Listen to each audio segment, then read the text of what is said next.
யோகா, தியானம், ஆன்மீகம் இந்த 3மே ஒண்ணா இல்ல வேற வேறயா சார்? யோகா, தியானம் எல்லாத்துக்குமே ஒவ்வொரு பேர் வச்சிருக்கிறாங்க. இது ஒரு கலை. இந்த கலைக்குள்ள பல்வேறுபட்ட பிரிவுகள் இருக்கு. தியானம் அப்ப குரு இல்லாம பண்ண முடியாது அப்படின்னு சொல்றீங்க. ஒரு ஆசிரியர் இல்லாம கல்வியை கத்துக்கும் போது கொஞ்சம் போரிங்கா தானே இருக்கும். நார்மலா நம்ம மனதை ஒருநிலைப்படுத்தி நம்ம ஒரு இடத்துல உட்கார்ந்தோம் அப்படின்னாலே நமக்கு இந்த யோக நிலை அப்படின்றத நம்ம அடைஞ்சிடலாமா? இந்த உலகத்துல நீங்க எதையும் வென்றேன், இந்த உலகத்துல நான் போகாத மூளையே கிடையாது, சாதிக்காத விஷயமே இல்லைன்னு சொல்லலாம். ஆனா மனதை நிறுத்தினீங்கன்னு கேட்டீங்கன்னா உங்கள்கிட்ட பதில். இன்னைக்கு இந்த நாகரிக உலகம் அப்ப என்ன சொல்லி கொடுக்குது? முடி வெட்டினாதான் ஒழுக்கம் அப்படின்னு சொல்லி கொடுக்குது இல்லையா? அப்போ வளர குழந்தைங்களுக்கு எப்படி தெரியும்? இப்ப முடி வெட்டுறது, முடி வச்சுக்கிறதுங்கிறதெல்லாம் தாண்டி அந்த முடிங்கிறதுக்கு புரிதல் ஏற்படுத்தணும்ல. அது ஒரு புக்ல இருக்கு, படிச்சுக்கிறோம். ஆனா அதை நீங்க ஒரு நாள் உணரும் போதுதான் அதோட டெப்த் என்னன்னு தெரியும். அப்பா அம்மாங்கிறதுக்கு யாரும் சொல்லி கொடுக்க வேண்டியதில்லை. அந்த டெப்த் ஏன் இருக்குன்னா அவங்க குழந்தையில இருந்து நம்மளை வளர்க்குறாங்க, அந்த உயிரோட பாண்டிங் ஆகுது. அதனால நமக்கு என்ன அப்பா அம்மா செஞ்சாலும் அந்த பாண்டிங் விட்டு நம்ம விலக மாட்டோம். ஆனா நட்புக்குள்ள என்னன்னா அந்த டெப்த் வரணும்னா அங்க வேற ஏதாவது உங்களை பாதிக்கிற மாதிரி சம்பவம் நடந்தாதான் நீங்க டெப்த் ஆகும். புரியுதுங்களா? இப்ப உங்களுக்குள்ள இருந்து அந்த டெப்த் கிடைக்கணும். இந்த முடினா என்ன படிச்சிடக்கூடாது. நான் சொல்றது கேட்டுட்டீங்கன்னா அந்த டெப்த் கிடைக்காது. ஏதோ ஒன்று சொல்றாங்கப்பா அப்படிங்கிறது மட்டும்தான் இருக்கும். ஆனா ஒரு நாள் இந்த முடியை பத்தி உங்களுக்கு ஒரு புரிதல் உள் உணர்வுல ஏற்படுத்திருச்சுன்னா அப்ப நீங்க வேற மாதிரி யோசிக்காது.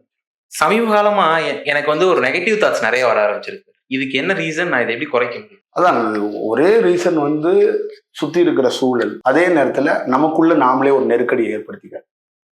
ஒரு டாஸ்க் இப்படி ஓடுது, எல்லாம் இப்படி வேக வேகமா போயிட்டு இருக்கு.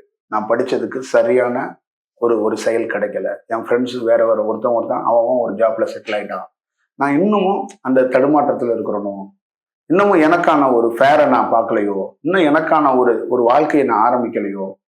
இப்ப என்னடா அப்படிங்கிறதுல தான் அந்த நெகட்டிவ் தாட்ஸ் அது அது அப்படியே அழுத்த அழுத்த அழுத்த அழுத்த ஒரு ஸ்டேஜில் ஒரு பயம் இந்த பயத்தோட அடுத்த கட்டத்துக்கு என்னன்னா நெகட்டிவா யோசிக்க தொடங்க. நான் போலங்க, நான் போனா எனக்கு கிடைக்காதுங்க, அது எனக்கு செட் ஆகாதுங்க. அவனே சொல்றான், ஃப்ரெண்டு சொல்றான், ஏன்டா அப்படி நினைக்கிற? அம்மா சொல்றாங்க, ஏப்பா அப்படின்னு நினைக்கிறேன், அது எனக்கு தெரியும், நான் எத்தனை இது பார்த்துட்டேன் அப்படிங்க. அப்ப அந்த நெகட்டிவ் தாட்ஸ் எல்லாமே நீங்க தான் உருவாக்குறீங்க, நீங்க தான் கிரியேட் பண்றீங்க.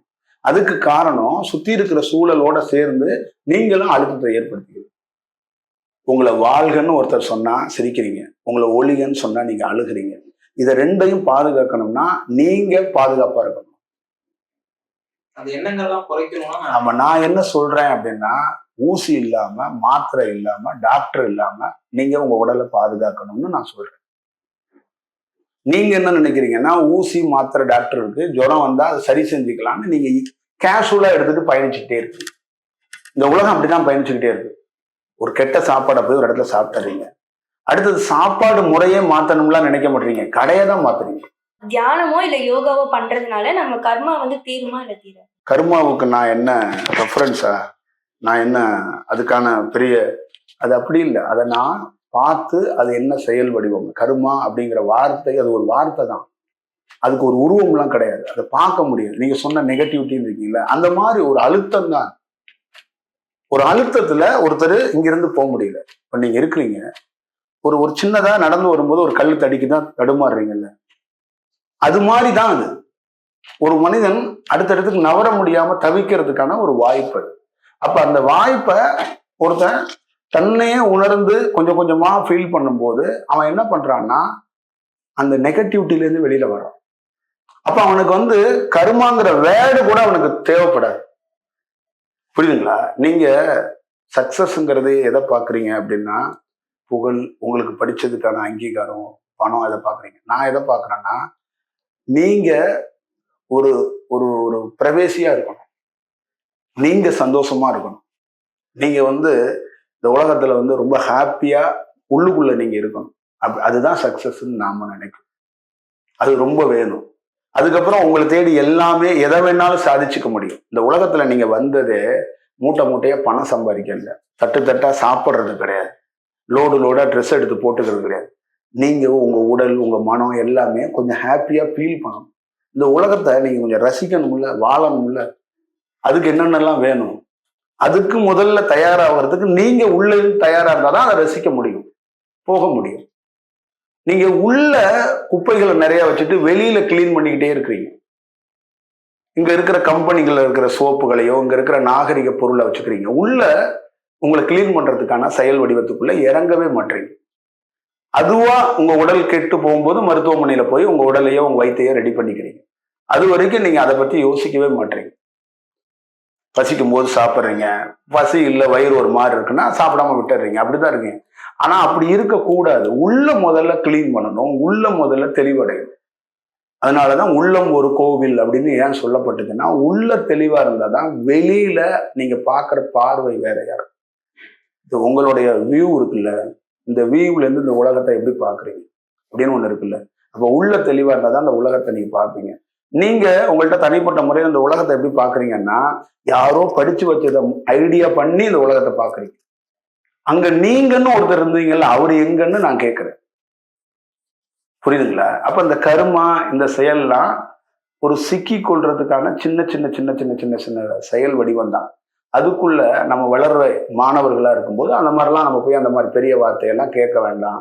அந்த மாதிரி சொல்லாடலுக்குள்ள எல்லாம் நம்ம போக வேண்டாம். உங்களுடைய இலக்கு எதுவா இருக்கணும்னா, உங்களுடைய லட்சியம் எதுவா இருக்கணும்னா, நீங்க இந்த உலகத்துல ஒரு பறவை மாதிரி பறந்து போயிட்டே இருக்கணும். ஒரு சிறகடித்த பறவைகள் நீங்க. நான் என்ன நினைக்கிறேன்னா, உங்க ரெக்கைக்கோ உங்கள் உடலுக்கோ பாதிப்பு இல்லாம நீங்க பாத்துக்கணும். இன்னொருத்தரை தேடாதீங்க. உங்க ரெக்கையை நீங்களே சரி செஞ்சுக்கோங்க பறக்கிறதுக்கு. தூரம், ரொம்ப தூரம் பறக்கணும் நீங்க.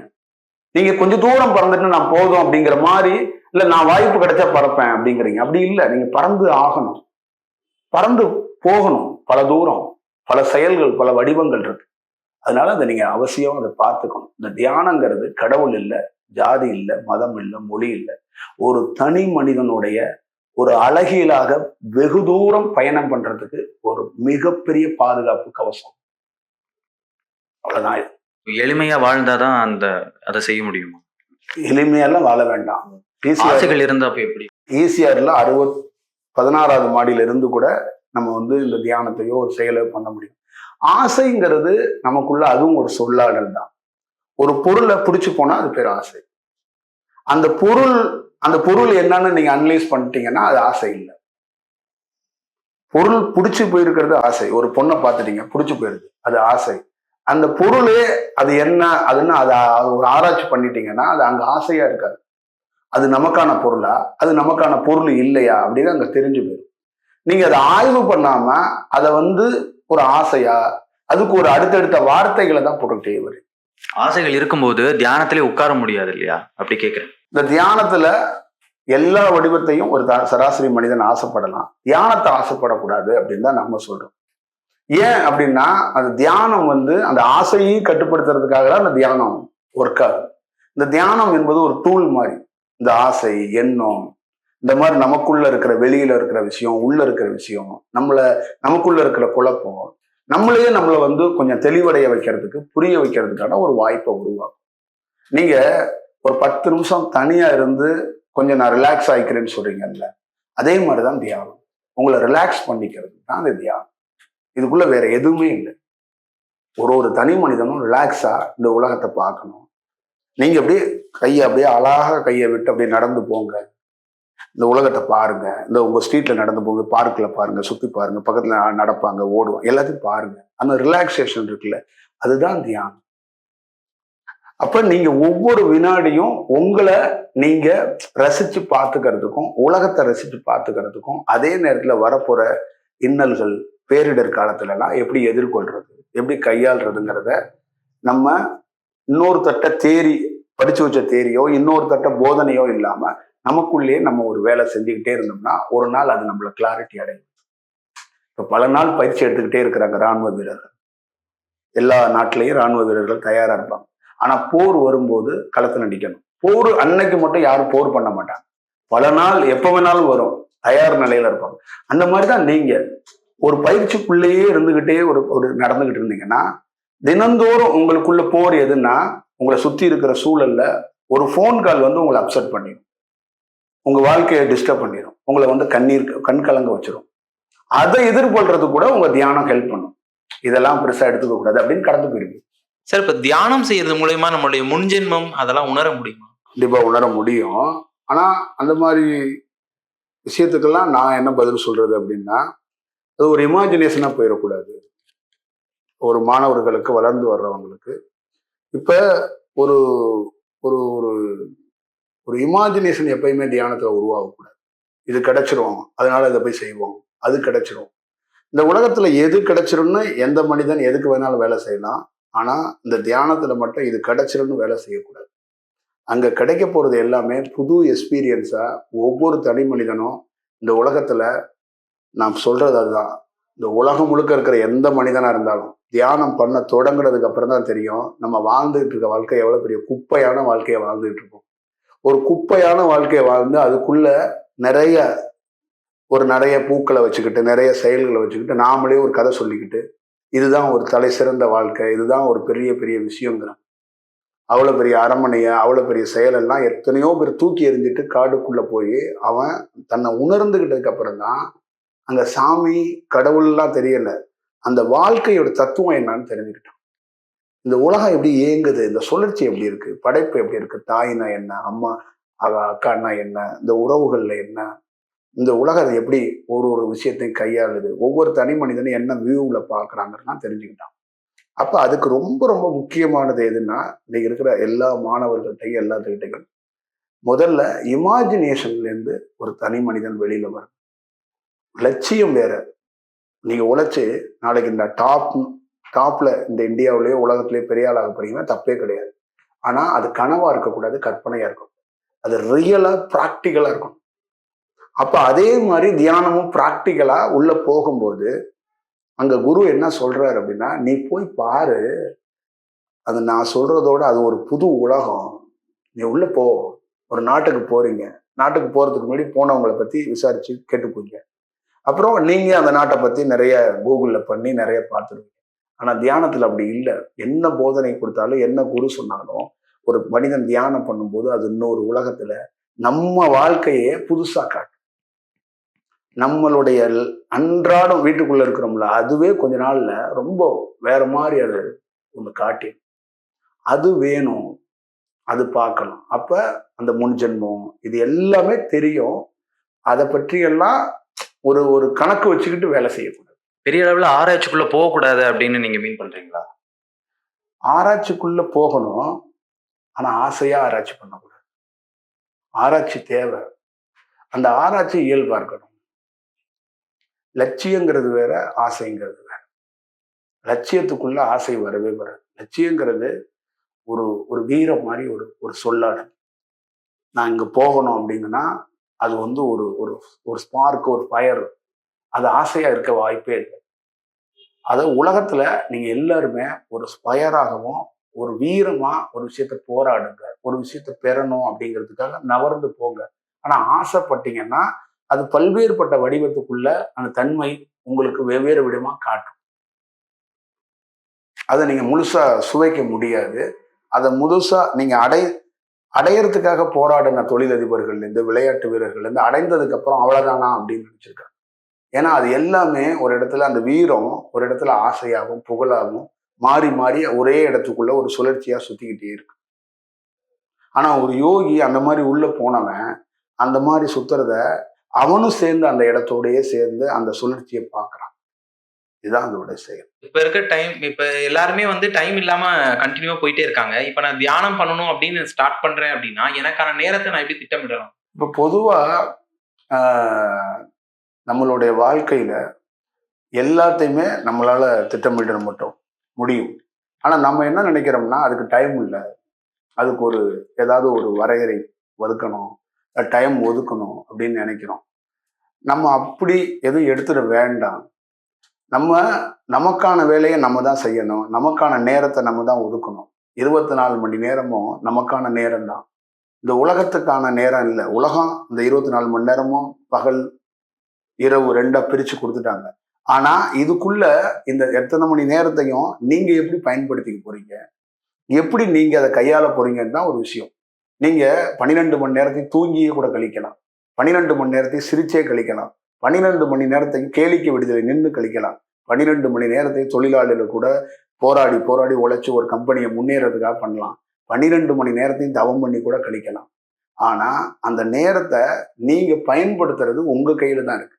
நீங்க இல்லைன்னு சொன்னீங்கன்னா நீங்க இன்னும் இந்த உலகத்தை சரியா கவனிக்கல, பார்க்கல, அதோட நீங்க பிரயாணம் பண்றதுக்கு தயாராகலன்னு அர்த்தம். நீங்க மனிதர்களோடயே ஒரு சக மனிதன் பயணிக்கிறவன் தான் எனக்கு நேரம் இல்லை, காலம் இல்லை, எனக்கு அந்த நேரம் வரமுட்டது, இந்த டைம் வரமுட்டது, இந்த மாதம் இதா இருக்கு, அந்த நாள் சரியா இல்லை, அந்த நாளுக்கு அடுத்த நாள் பண்றேன் அப்படிலாம் தள்ளி போவான். ஆனா ஒரு மனிதன் இதை எல்லாத்தையும் பயன்படுத்தணும்னு நினைக்கிறான்ல, அவன் அந்த மாதிரி யோசிக்க மாட்டான். புரியுதுங்களா? ஒரு மனிதன் 23 மணி நேரம் வேலை செஞ்சுட்டு தூக்கமே இல்லை, அந்த கடைசியில 1 மணி நேரம் இருக்கு, அங்கேயாவது தூங்குவான்னு பார்த்தா அங்க போய் டவுன் பண்ணிக்கிட்டு இருந்தான். ஏன்னா அவனுக்கான நேரத்தை அவன் எல்லா நேரத்தையும் அவன் பயன்படுத்தணும்னு நினைக்கிறான். அந்த மாதிரி ஒரு விஞ்ஞானி, இந்த படைப்புல இருக்கிற நிறைய அவங்க எல்லாரும் தன்னோட ஒரு நேரத்தையும் பயன்படுத்துறாங்க. அந்த மாதிரி நீங்க தான் பயன்படுத்தணும். தியானம் செய்ய தகுந்த நேரம் அப்படி ஏதாவது? எல்லா நேரத்தையும் தகுந்த நேரமா உருவாக்கிக்க முடியும். காலையில எழுந்துக்க முடியலைன்னா எழுந்திருக்கிற நேரத்தையே தகுந்த நேரமா உருவாக்க முடியும். அதுதான் அதோட செயல். இப்ப ஆரம்பத்துல நம்மெல்லாம் சிறு வயதுல இருந்து வளர்ந்த போது ராவுகாலம், யமகண்டம், அஷ்டமி, நவமி, அமாவாசை இந்த மாதிரி நாட்கள்ல நல்ல காரியம்லாம் செய்யக்கூடாது அப்படி இப்படிலாம் சொல்லுவாங்க, ஜோசியர் சொல்லுவாங்க, பெரியவங்க சொல்லுவாங்க. ஆனா தவம் பண்ண ஸ்டார்ட் பண்ணி போனதுக்கு அப்புறம் எந்த இதுவுமே இதெல்லாம் வரல. அப்ப என்னன்னா எல்லா நேரத்தையும் எல்லா நாட்களையும் எப்படி பயன்படுத்தணுங்கிறத செயலை நமக்கு தெரிஞ்சுக்கிட்டோம். அப்ப யாரும் தேவைப்படலை, அங்க எந்த ராவு காலமும் தேவைப்படலை, எங்க அஷ்டமியும் தேவைப்படலை. அங்க தேவைப்பட்டதே இல்லை. என்னன்னா அந்த எதை உருவாக்கணும்னு நினைக்கிறோமோ, எதை செய்யணும்னு நினைக்கிறோமோ அதை செய்யறோம். இப்போ உங்களை சந்திக்கிறோம், ராவுகால யமகண்டம் பார்த்து சந்திக்கல, ஒரு செயல் நடக்கணும், அதுக்காக வந்துட்டோம், அவ்வளவுதான் செயல். அதை நீங்க அவசியமா அதை பார்த்து பண்ணிக்கணும். இந்த ராகு காலம், யமகண்டம் இந்த மாதிரி டைம்ல ஆரம்பிக்க கூடாதுன்னு சொல்லுவாங்க. சப்போஸ் ஆரம்பிச்சா அது தப்பாதான் முடியும் அப்படின்னு. அந்த ராகு காலம் யமகண்டத்தை யார் கண்டுபிடிச்சா, யார் சொன்னா, அதை தெரிஞ்சுக்கிறதுக்கு படிப்பா பத்தாது, தியானம் பண்ணாதான் அந்த ராவுகால யமகண்டத்தை கூட இல்லாம அதையும் நல்ல தன்மைக்கு மாத்திர முடியும், ஒரு நல்ல செயலை உருவாக்கிற முடியும் அப்படிங்கிறது தான் அதோடைய பொருள். அது ஏன் நமக்கு சப்போர்ட் பண்ணல, அது ஏன் நெகட்டிவா இருக்கு, அந்த இடத்துல ஏன் பயப்படுறாங்க அப்படிங்கிறத வெறும் வார்த்தையா போதனையா இருக்கு. அதை கண்டுபிடிக்கணும், அதுலயும் வேலை செய்ய முடியுமா, அதுலயும் சக்சஸ் பண்ண முடியுமான்னு தான் நம்ம நினைக்கணும். அந்த 2 மணி நேரத்தை ஒதுக்கக்கூடாது, அந்த 2 மணி நேரத்தை நம்ம வீணடிச்சிடக்கூடாது, அந்த 2 மணி நேரத்தையும் கண்டுபிடிக்கணும். அப்ப கண்டுபிடிச்சிட்டானா ஒருத்தன் தன்னை உணர்ந்துட்டான்னு அர்த்தம். அதே மாதிரிதான் இருக்கிற ஒவ்வொரு நிமிடங்களையும் அதை எப்படி பயன்படுத்தணும், அதை எப்படி நல்ல செயலா மாத்திக்கணும்னு இந்த தியானத்து வடிவத்துல ஒரு பெரிய யோகி கண்டுபிடிக்கிறான். அதை மக்கள்கிட்டயோ எழுத்து வடிவமோ ஏதோ ஒரு வடிவத்துல கொடுக்க ட்ரை பண்றான். அப்போ தியானம் பண்றவங்களுக்கு எதுவுமே தேவையில்லை, எந்த காலநிலையும் பார்க்க தேவையில்லை அப்படின்னு சொல்றீங்களா? தியானம் பண்றவங்களுக்கு தேவையில்லைன்னு சொல்லல, தியானம் பண்ணி முழுமை அடைந்தவனுக்கு கால நேரத்தெல்லாம் கடந்துருவான். தியானத்தை முழுமையா உள்ள தொடங்க வர்றவன் என்ன நினைச்சுக்குவான்னா அந்த அந்த விடுபட்டுருவான். எதுக்குள்ளேருந்து விடுபட்டுருவான்னா மூட நம்பிக்கை, அவனுக்குன்னு ஒரு சில சில கதவுகளை அடைச்சு வச்சிருப்பான்ல, அங்க கதவே இல்லாம போயிடும். வீட்டை சுத்தி 4 டோர் இருக்கும், நல்ல தவம் பண்றவன் டோரை மறந்துடுவான், ஒரு ஸ்டேஜில் வீடை மறந்துடுவான், ஒரு ஸ்டேஜில் தன்னை மறந்துடுவான், ஒரு ஸ்டேஜில் என்ன இருப்பான்னா பியூரா இந்த உலகம் மாதிரி நானும் ரொம்ப பியூரான ஆளுன்றுவான். அதுக்காக அவன் பைத்தியம் ஆயிட்டான், அவன் ஒரு மாதிரி ஆயிட்டான்னு இல்லை, அவன் என்ன ஃபீல் ஆகுறான்னா நானே இந்த உலகத்துல ரொம்ப பியூரான, நானே ஒரு நல்ல செயலுக்காக வந்தவன். இப்போ நீங்க இருக்கிறீங்கன்னா உங்களுக்காக வேலை செய்றீங்க, உங்க குடும்பத்துக்காக வேலை செய்றீங்க, 4 நண்பர்களுக்காக வேலை செய்வீங்க, மிஞ்சி போனா நீங்க சாதிச்சீங்கன்னா ஒரு ட்ரஸ்ட் வச்சு ஒரு 1000 பேத்துக்காக இருப்பீங்க. ஆனா நல்ல தியானம் பண்ணி நல்ல செயலாயிட்டீங்கன்னா நீங்க என்ன பண்ணுவீங்கன்னா நீங்களே உலகம்னு ஃபீல் பண்ண ஆரம்பிச்சிருவீங்க. அப்ப உங்களால வாய் பேச முடியாத ஒரு வாய் பேசாத ஒரு பறவை கூட உங்களால வாழ்றதுக்கான ஒரு வாய்ப்பு உருவாக்கப்படும். அது வேணும் அப்படிங்கிறது தான் நம்ம சொல்றோம். அகோரிகள் அப்படின்னு சொல்றாங்கல்ல, அகோரிகள் முற்றும் தொடர்ந்து நான் தான் எல்லாமே அந்த மாதிரி ஒரு ஃபீல் பண்றாங்கல்ல, அந்த நிலையும் தியானத்துக்கும் என்ன வித்தியாசம்? இல்லடா, அது ஒரு செக்ஷன் தான், அது ஒரு செயல் வடிவம் தான். அந்த செயலை பத்தி இன்னொரு டாபிக்ல பேசுவோம். ஏன் அதை பத்தி சொல்ல வேண்டாம், அதை பத்தி ஏன் பேச வேண்டாம் அப்படின்னு நான் நினைக்கிறேன்னா, அது முற்றிலும் வேற ஒரு செயல், அதோடைய வடிவம் வேற. அது கொஞ்சம் அது கொஞ்சம் ராவா இருக்கிற செயல், அது கொஞ்சம் வேற வேறு வடிவத்துக்குள்ள இருக்கிற செயல். அதனால அதை தவிர்த்துட்டு நம்ம ஒரு வேலையை பார்ப்போம் அப்படிங்கிறது. ஏன்னா தியானம் என்பது வேற, அகோரித்தன்மைங்கிறது வேற. இந்த தியானம் என்பது என்னன்னா, இந்த உலகத்துக்குள்ளேயே இந்த பூமின்னு ஒன்று கிரியேட் ஆயிருக்குல்ல, இந்த பூமியை ஒருத்தன் அனலைஸ் பண்ணி இங்க வாழ்றதுக்கு என்னென்ன மாறலாம், இங்க இருக்கிற சோர்ஸ் அதை எடுத்துக்கணும். அதுக்குள்ள நம்ம எப்படி வாழ போறோங்கிறதுக்கு ஒருத்தன் முழுமையா யோசிக்கணும். அதுதான் வேணும். அதுக்குள்ள நீங்க அகோரி மாதிரி நின்றுட்டீங்கன்னா, நீங்க அங்க என்ன பண்ணிடுவீங்கன்னா, அந்த நேச்சரோட இன்னமும் நீங்க கனெக்ட் ஆகாம தான் நிக்கிறீங்க. அங்க நேச்சரோட கனெக்ட் ஆனீங்கன்னா நிறைய பொருளை கீழே போட்டுருவீங்க. நீங்க உலகமா மாறிட்டீங்கன்னா அங்க நீங்களே இருக்க மாட்டீங்க. அவ்வளவுதான் அது செயல். அந்த தியானம் என்னன்னா, அந்த அகோரிங்கிற சொல்லாடலை கூட எடுத்துடும். அதனாலதான் சிவனை வெட்ட வெளியும்பாங்க, உருவம் இல்லாத வரும்பாங்க, பேர் செயல்குரிய வரும்பாங்க, அவர் ரொம்ப பெரிய வரும்பாங்க, அவர் சாதாரணமா ஒரு செயலா பார்க்க முடியாது. இது வெளியில இருந்து பார்க்கறவங்களுக்கு கடவுள் தத்துவமா இருக்கும். சிவனை ஏதோ புகழ்றாங்கன்னு இருக்கும். சிவன்கிறது ஒரு எனர்ஜி. அந்த எனர்ஜியை உணரணும், அவ்வளவுதான்.